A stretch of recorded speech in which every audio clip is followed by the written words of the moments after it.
Yep, and now it's being live streamed, so you or it says it is. And we sh why can't we, Bosky, I see Yeah, you, but yep. we And now it's can't, being live streamed, so you there we be go. all. Oh, My bad. We're good. and can you make Bosky a presenter, a panelist? For sure. Hello, everyone. Just bear with us. We're trying out a new approach with our Zoom. There we go. Bosky, you should be able to. There we go. There we Hi go. there.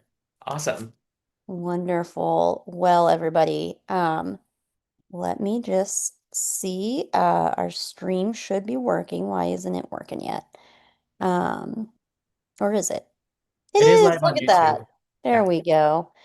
All right. Well, everybody, I'm so excited to bring to you Bosky from SheTrailblazes. And, because we have such limited time, I'm not going to do a t traditional intro.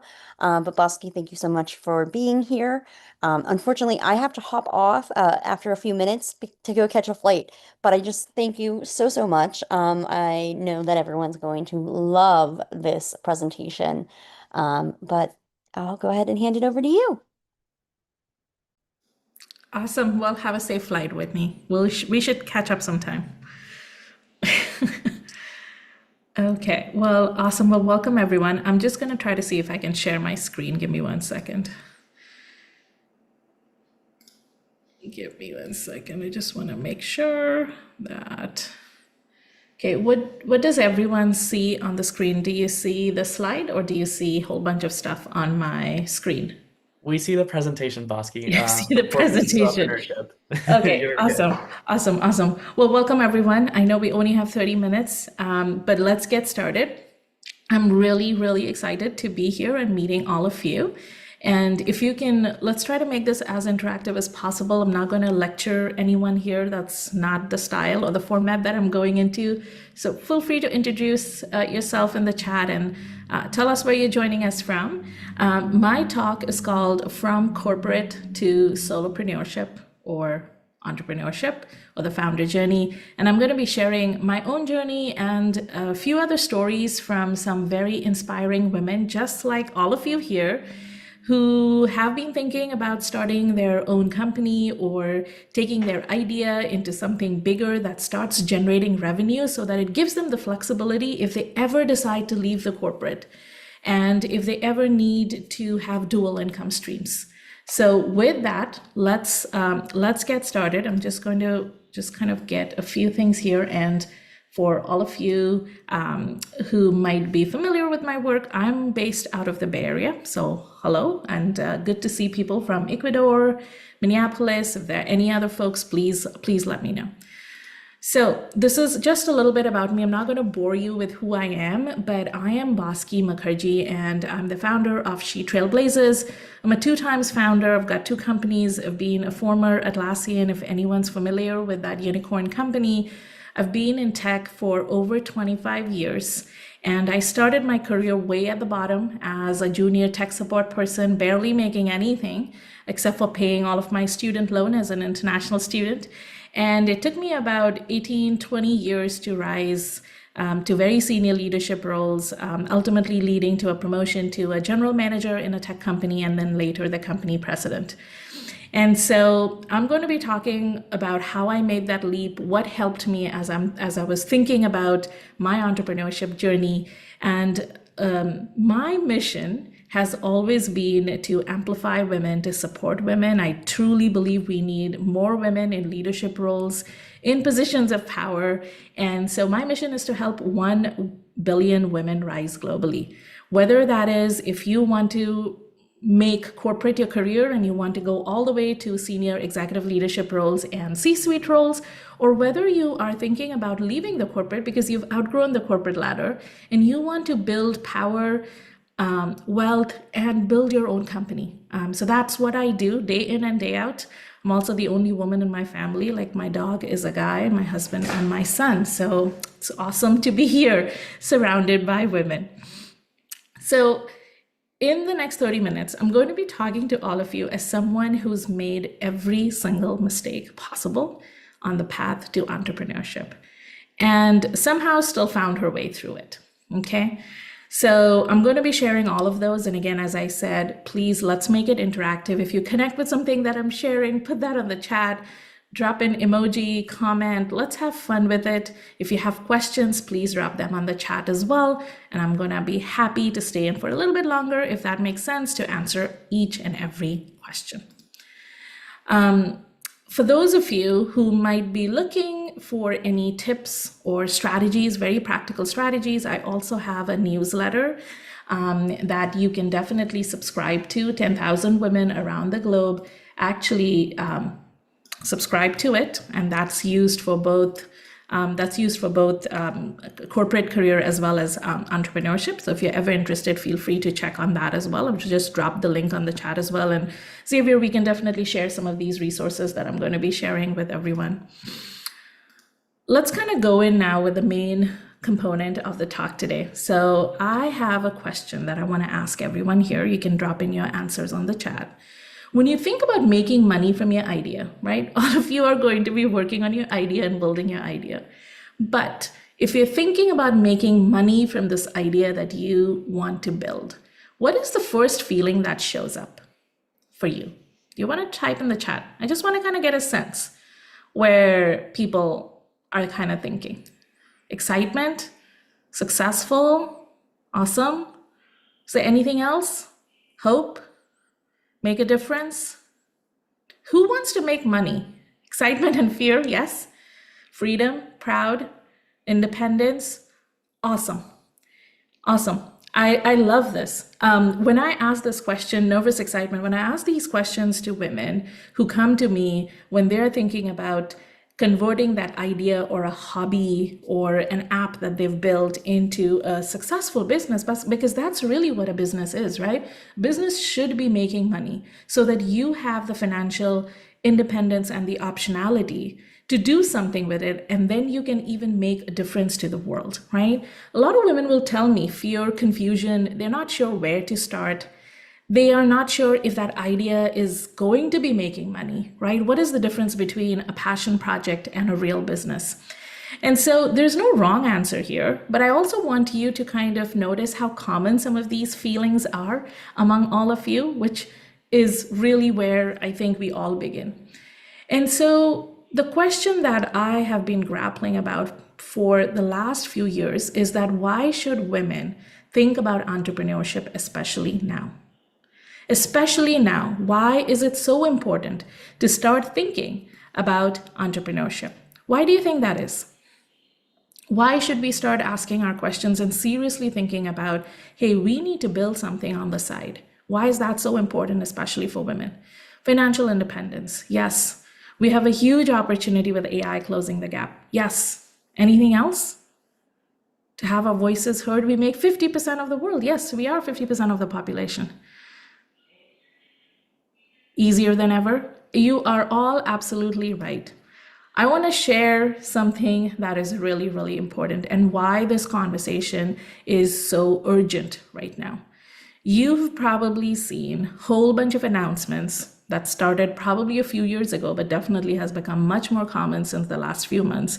And you are seeing the uncertainty that comes with the corporate career. I have just listed out some of the latest companies that have announced layoffs. There are more coming next year in some of my conversations that I'm having with companies.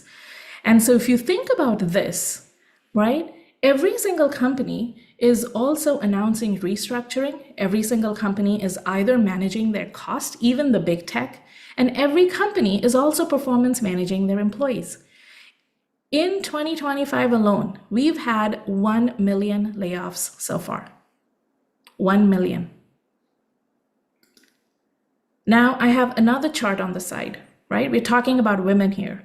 For the first time since 1982, we have had the highest number of women with children leaving the workforce. It sits at 70% and is continuing to increase. And again, if you think about it, RTO policies, return to office, less flexibility when it comes to women, just how our school system and the work system is set up with the timelines and when the school pickup has to happen and everything. It's just not flexible. It's not just doable as working moms, where we may not have families or support or a whole bunch of financial support. I mean, the cost of childcare, all of these things together is making women really question about what is it for them in the future. And so if you're ambitious and you still want to have a career, you still want to have that financial freedom, and you've been telling yourself, I'm going to wait until this market settles, or maybe I'm going to first leave my corporate role and then I'm going to build something. I want you to encourage this in the kindest way possible, is that please do not wait until the market settles. Like all of you have said, it is so easy to build now, but I never want you to forget about how hard it is to make money in this market, because it is so easy to build. Everyone's building, but just think about how many people are actually making money. We're living in a time where stability is a moving target. And for women, especially mid-career senior women, working moms, we feel the impact of these shifts the most urgently. And so I want you to think about, yes, all of those aspirational feel-good reasons about why we need to think about entrepreneurship and solopreneurship.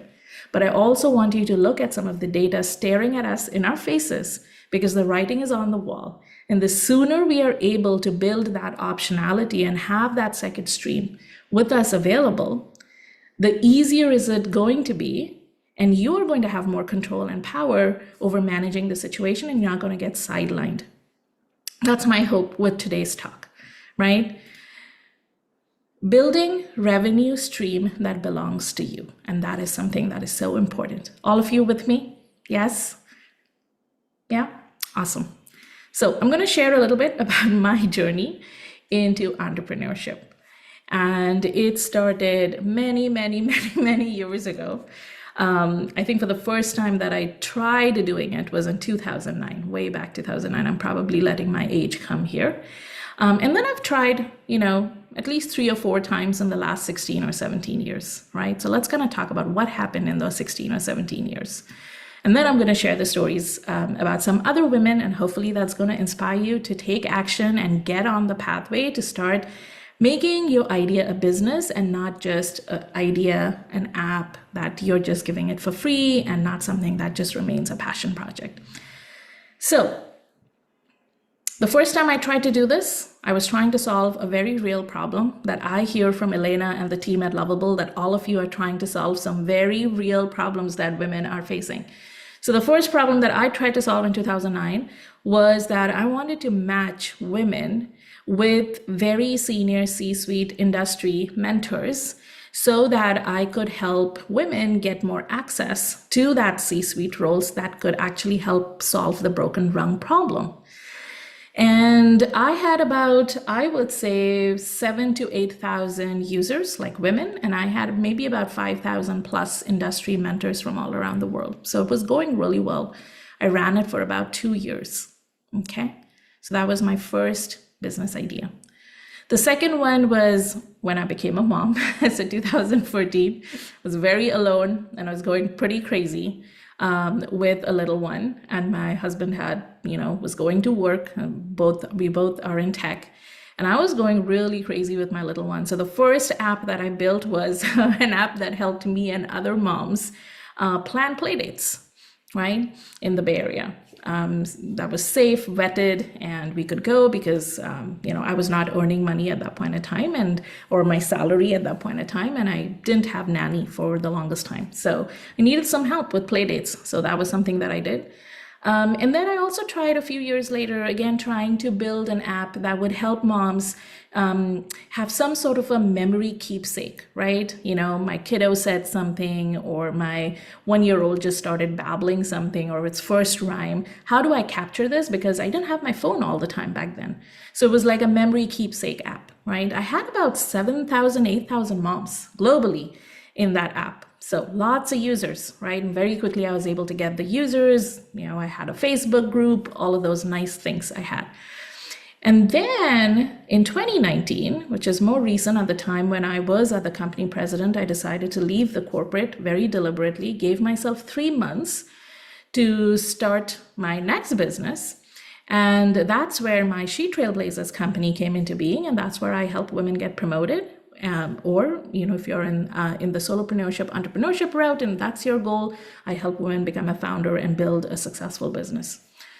My question, so these were my different ventures or businesses that I tried in the last 16, 17 years. My question to you is, what is your guess in terms of how much revenue I made for the first business, second business, and the third business? Any guesses? 0 for everyone, Anna? Okay, keep going. None for the first 3, 0. Okay. Maybe the last something. Okay, so let me kind of share. The first one was 0. Now, I didn't sell any one of them. I just had to shut down because I got so tired making 0 revenue, right? And I had to end up returning back to work. I was thinking that these are going to be my escape routes that'll eventually kind of match at least my corporate salary.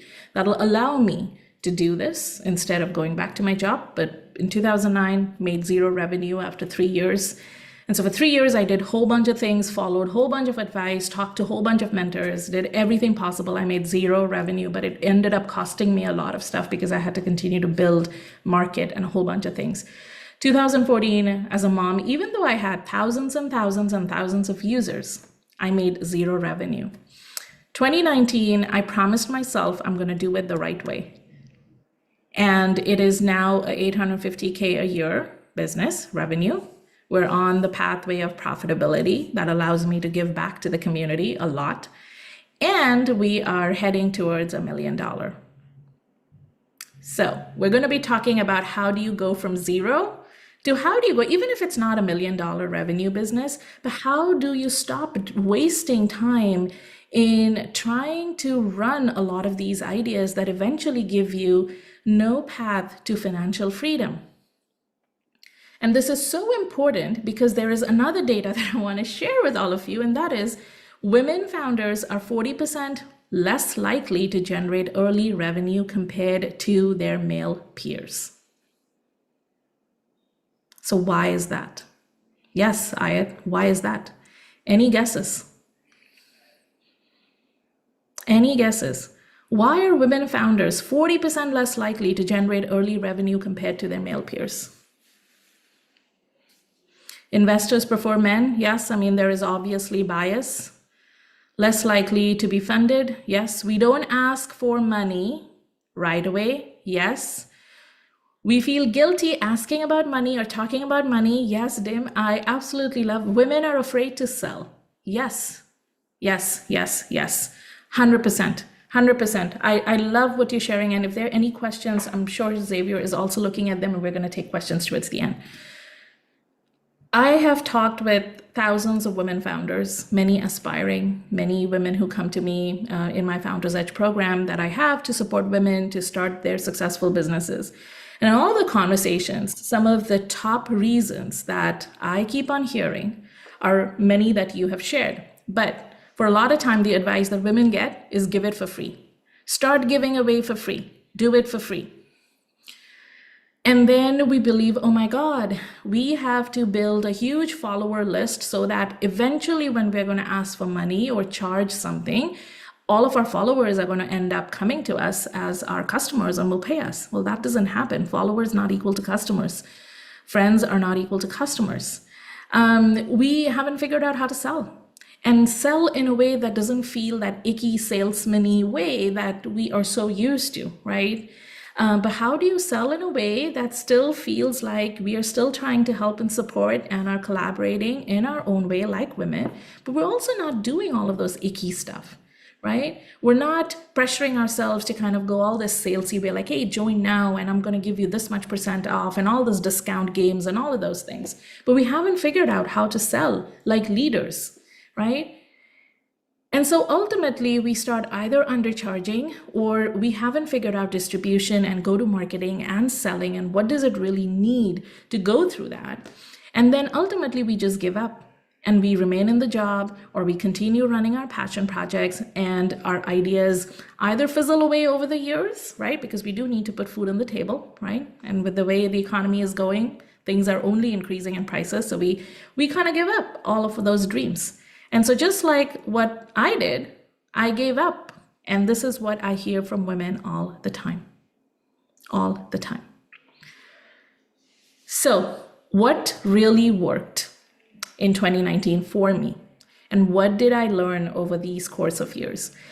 That I had to tell myself and believe that I had to stop letting maybe steal all of my years of work and steal the potential that I have as a founder.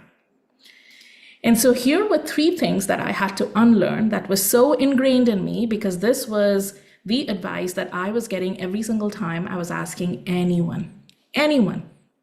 So the first advice was give it for free. Second advice was get testimonials. And so in order to get lots of testimonials, because that's what you need in order to sell, you need lots of testimonials. I need to just start continuing to keep on giving it for free in exchange for free testimonials, right?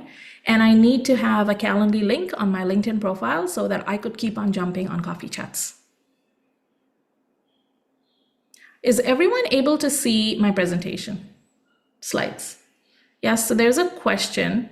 Is it not me who's seeing the presentation slide on one big screen? No slides. It's very small. Is it very small? Are you not able to see my slides? Can you maybe increase your window? I can see. Okay, I will continue and then I'm happy to answer the questions. So it's just a triangle with 3 things that I had to unlearn, right? Give it for free, stop like thinking about free testimonials and coffee chats. So those were the things that I had to unlearn, because those were the things that ended up with 0 revenue all those earlier times that I've done, and something that I see with a lot of women.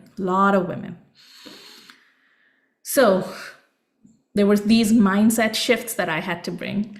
Getting testimonials in exchange for free doesn't generate revenue, right? So if you're serious about becoming a founder, if you're serious about your idea starting to generate revenue, you have to start thinking like a founder.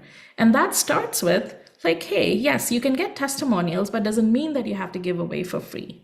Number 2, building first perfectly with all the features is not necessary before you start making money. And I'm going to share about what that looks like, right? So this is number 2 is very important, because it is getting so easy to build these days that I see a lot of people just getting down, like hunker down on building everything, all bells and whistles. And then you've built something that no one's ready to pay. Or believing that generating revenue is extremely hard. Yes, everything is hard in this life, but generating revenue is not that hard if you know how to do it in a good way without playing petty games. And the other belief that I had to kind of wrap my head around was the fact that everyone told me, don't charge until you're fully ready, right? And something that I've really had to struggle with is that my time is valuable. My time is money. I'm a mom. I've got a little one. I also work full time. I have 2 businesses. You might be having your own thing. If I keep on doing every single coffee chat request, then I'm just going to be doing that. I have to hire a nanny to take care of my little one. I'm going to have 0 time to run my business. You can have conversations, but then you do have to manage your time, and you do have to manage your priorities and know when to say no. That is really, really important as a founder. So what did I do differently in 2019? So instead of giving it away for free, or just constantly getting on coffee chats, or constantly waiting for getting free testimonials, I did 3 things. If you forget all of the advice that as women we get, and you focus on these 3 things, these 3 things are going to simplify a lot of things for you in your founder journey. Number 1, I had to come up with a value prop for something that I was wanting to build, and it was validated with very clear and very validated, like just one simple value prop, okay? The second thing was that before I spent a whole bunch of time trying to build and refine and test, I ended up getting a paid beta and a paid waitlist.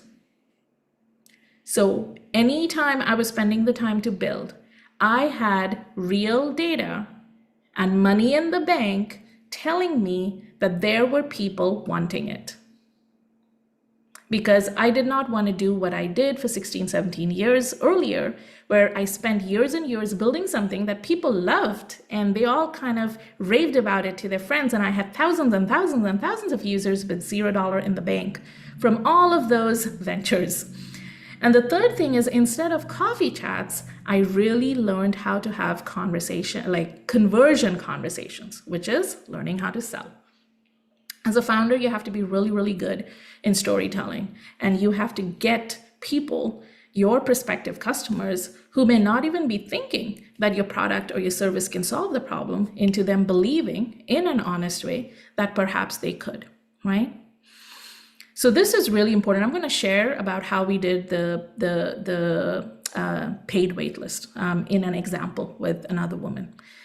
So this is really important. And a question I typically get when I'm talking about this is, well, how many do we need? How many people do we need who's going to pay in your waitlist? Well, how many conversions do I need? How many do I need to close? Well, what should my revenue target be? Right? A lot of those questions. And so I want to kind of, again, make it really simple. You don't need thousands and thousands and thousands of users, right? It'll all depend on your revenue target.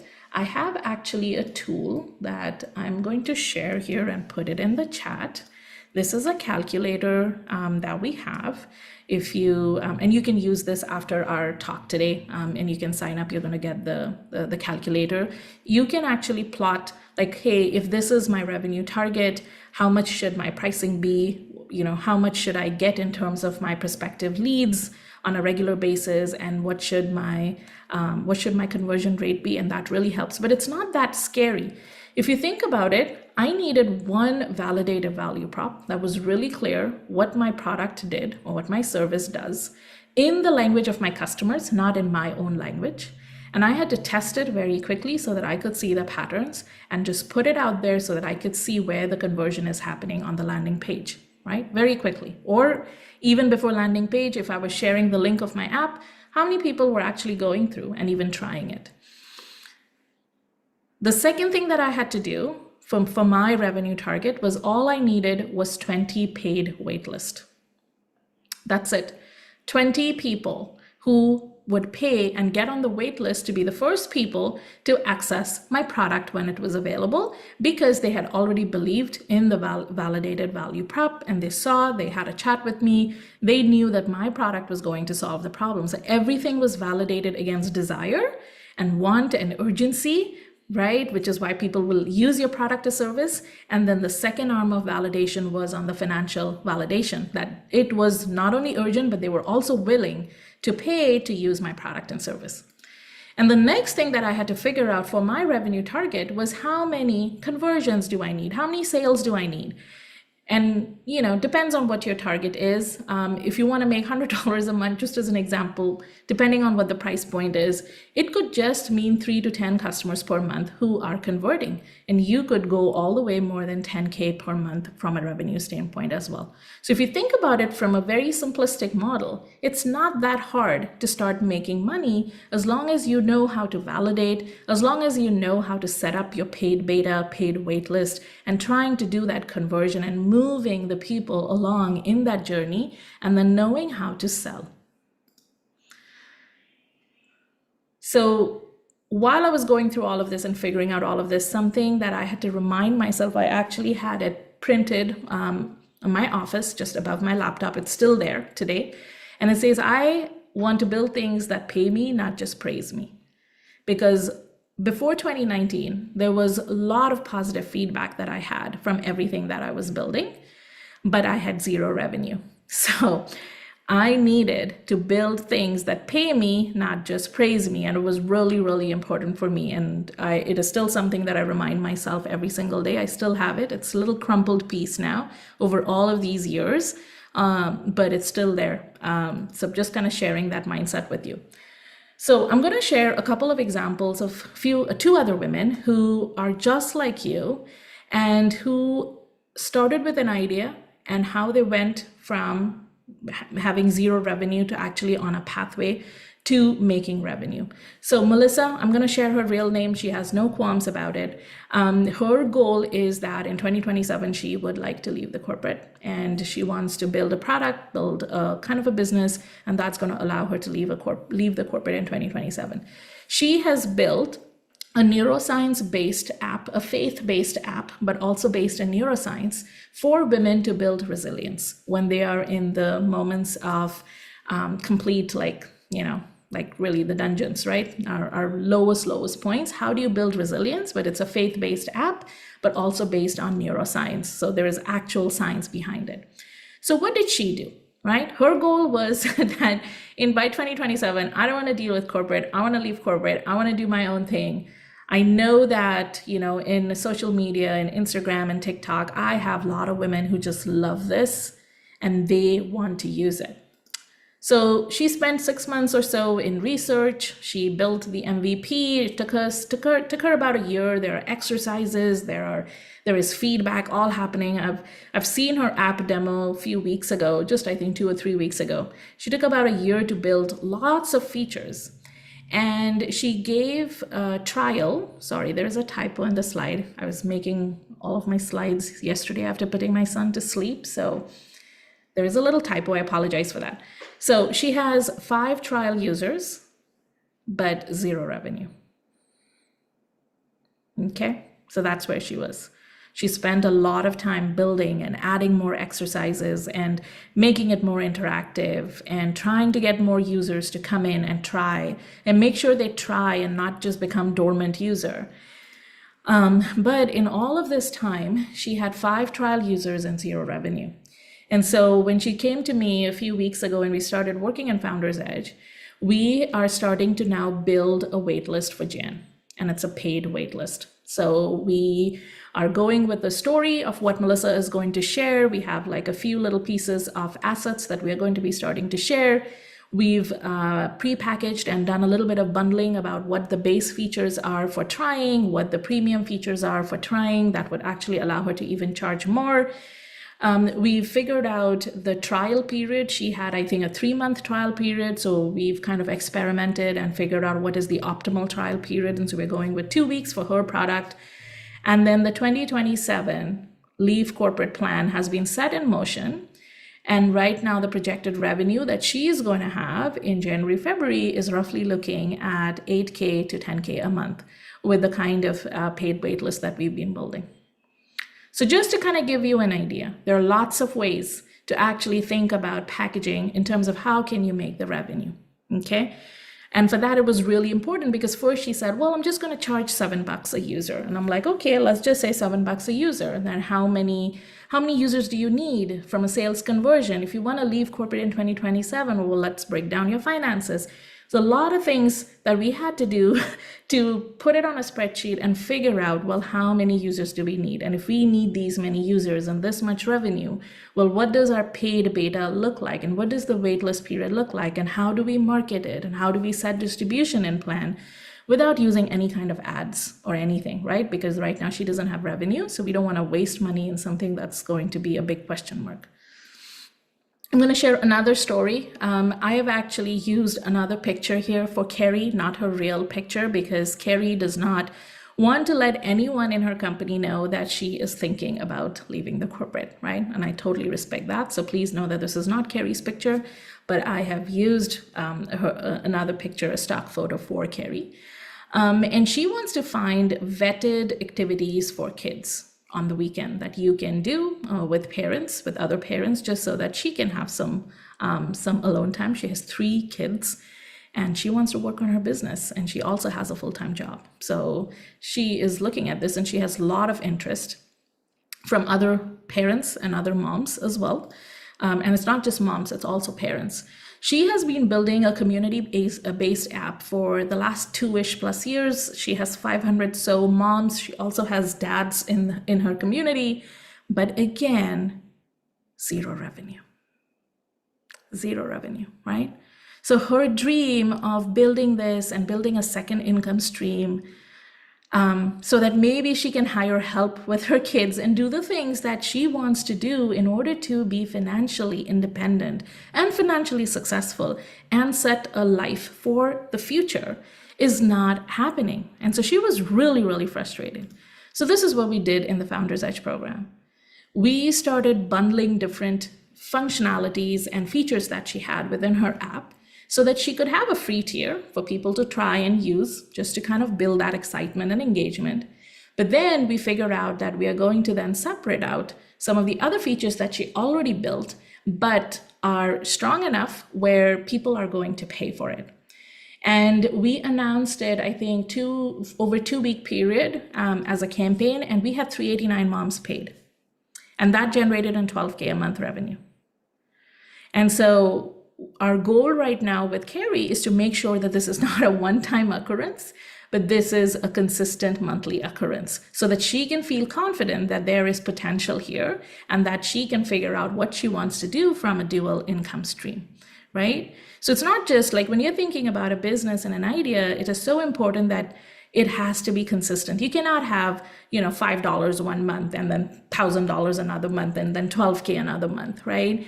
You have to kind of be really, really clear that how can you do it consistently, even if it's not equal, right? Like I don't have equal revenues every single month because it's not a salary that I'm getting paid. So there's going to be fluctuations based on seasonalities, but over the year, it all balances out, right? For me, that's how I think about business. And so I can go on and on and on about hundreds of other women who are doing exactly this. But what I wanted to share with all of you is that if you are building this idea, and you all are going to be building an idea with She Builds Lovable program, right? The hackathon, the build-a-thon. Start thinking about how you're going to take that idea from build to monetize.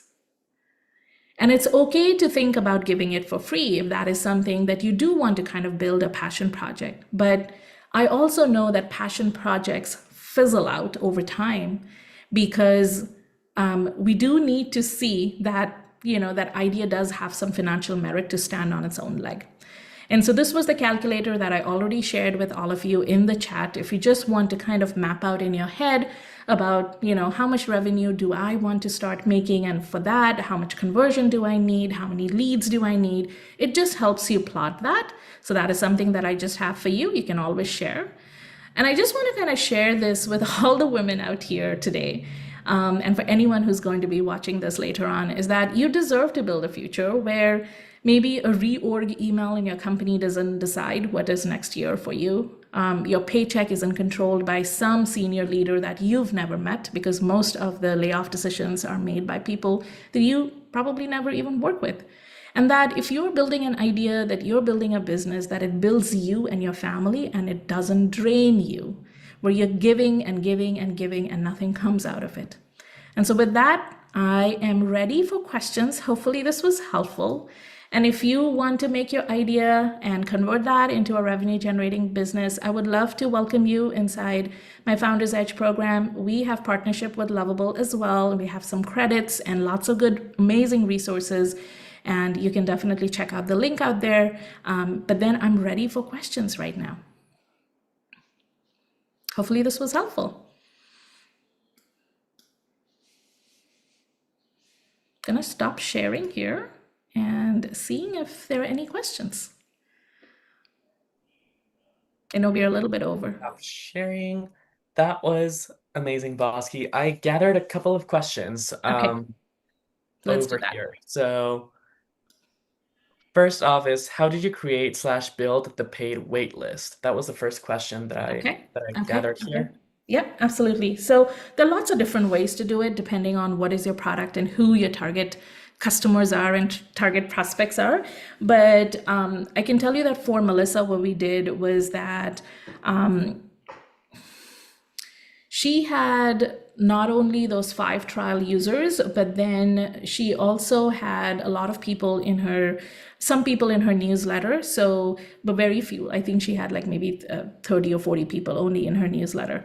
So there were a few things that we did. We actually ran a campaign to just kind of sharing the story behind what her product is coming and what the release is about and why you, the prospect user, would be a great fit. And so we ran a very targeted campaign for her in different social media platforms, because we obviously couldn't rely just on her newsletter. It hardly had any people. And that got the interest going. And for that, the story had to be very, very clear. So sometimes you are going to talk to prospects who can totally realize that they are having this problem and the pain point that they want to solve, and it's really urgent for them. A lot of the times where the problem comes is that your target user may not even realize that they're experiencing this problem. So we had to have different stories for problem-aware prospects and users, and we had to have a different story that she had to tell prospects who were not even problem aware. And in order to build that, and we had a sign up form and immediately link it up with Stripe link, very scrappy. We didn't have full-fledged system, very scrappy, because we wanted to test if people were. And in order to get to a paid waitlist, we also really had to play with some of the pricing out there. And she was very nervous. She wanted to keep the price as low as possible, because I think as women, we all do that, right? Undercharge. And so I had to really work with her to feel comfortable where she could increase the price. And so those were the 3 or 4 things that we did in order to get the paid beta. And we kept it only open for, I think, X number of days. I think for her, it was 2 weeks. So hopefully that helps.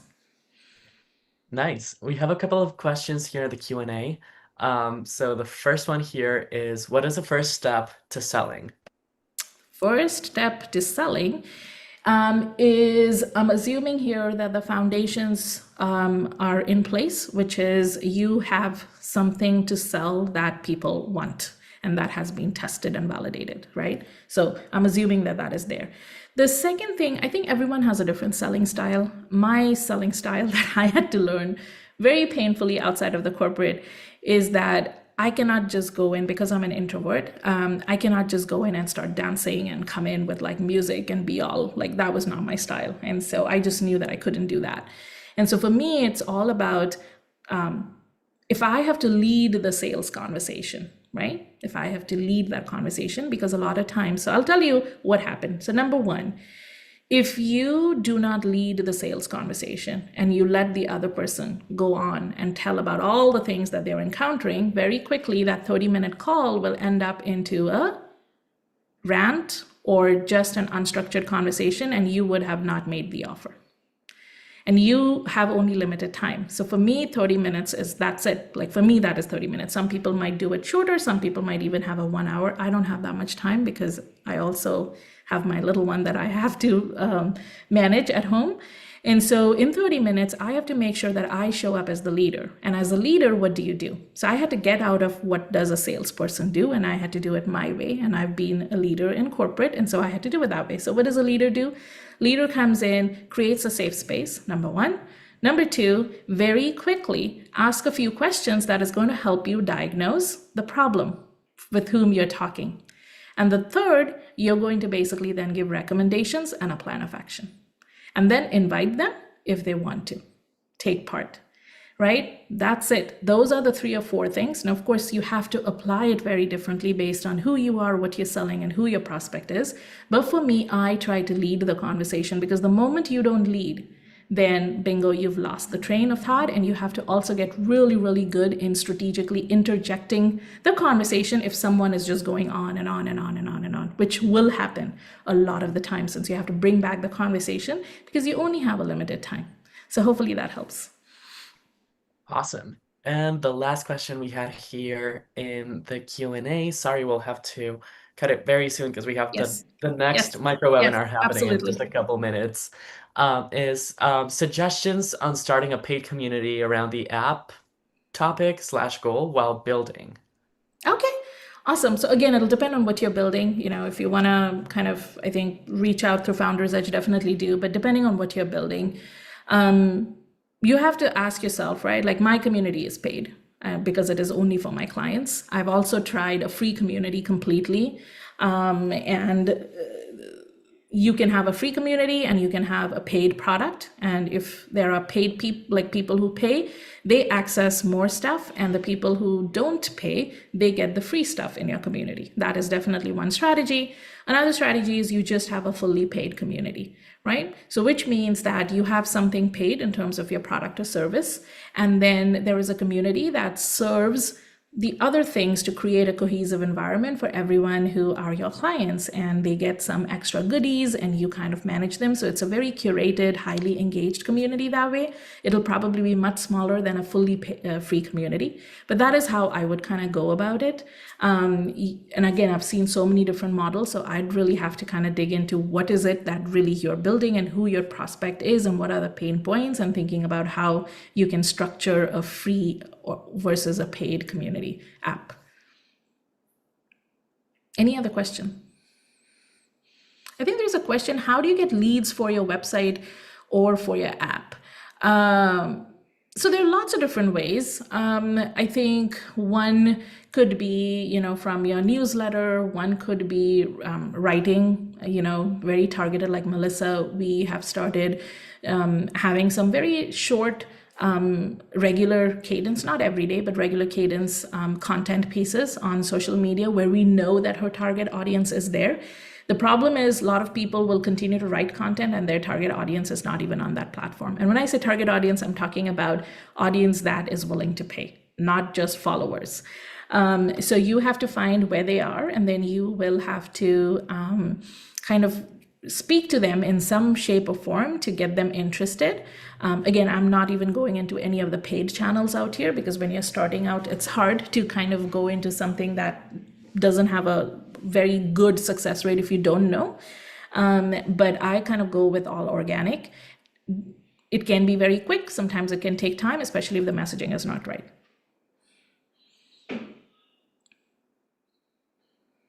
Amazing. Thank you so much, Bosky. That was extremely inspiring and insightful. Thank you so much for taking the time to deliver this micro webinar. I'm sure that everybody learned so much from it. I'm sure I did. And it just makes me very happy. And I've talked with Whitney about this. Oftentimes, I feel like being a dude involved with Shebo's Unlovable might be a little contradicting, but I love being just a part in supporting the whole initiative, which I'm very happy to be here and to be able to facilitate and create this space with our team together, which is just I'm just super happy to be here. I'm very happy that you're interested in doing this for us. We really appreciate it, and thank you so much, everybody, for joining. I hope everybody has a fantastic rest of their day, and I'll be hopping on to the next one, which is in just about 10 minutes, so we can go ahead and get that open. Absolutely. Well, really nice meeting all of you. Wishing you all the very best. I cannot wait to see all of the ideas that come up, and hopefully lots of money making that's going to come from the second season, right? Well, have an amazing day and all the best to everyone. See ya. Have a good one, everybody. Take care.